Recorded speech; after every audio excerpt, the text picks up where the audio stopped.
चचला की प्रार्थना से ब्राह्मण का उसे पूरा शिव पुराण सुनाना।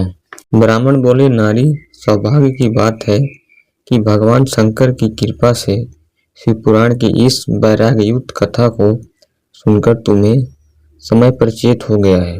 ब्राह्मण पत्नी, तुम डरो मत, भगवान शिव की शरण में जाओ।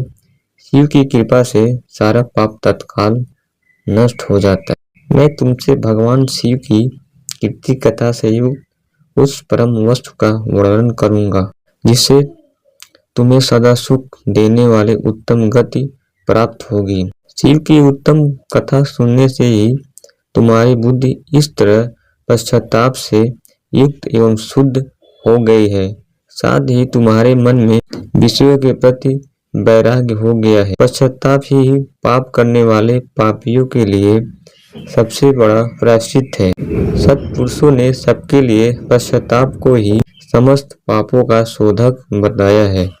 पश्चाताप से ही पापों की शुद्ध होती है। जो पश्चाताप करता है वही वास्तव में पापों का प्रायश्चित करता है, क्योंकि सत्पुरुषों ने समस्त पापों की शुद्धि के लिए जैसे प्रायश्चित का उपदेश किया है वह सब पश्चाताप से संपन्न हो जाता है।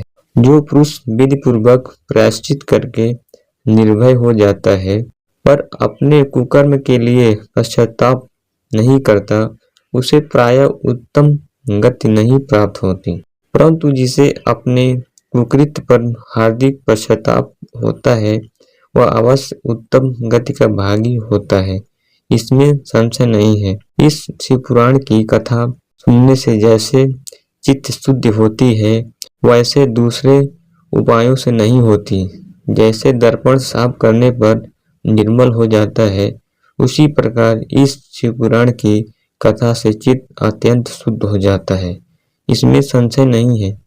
मनुष्य के शुद्ध चित्त में जगदम्बा पार्वती सहित भगवान शिव विराजमान रहते हैं, इससे वह विशुद्ध महात्मा पुरुष श्री सांब शिव के पद को प्राप्त होता है।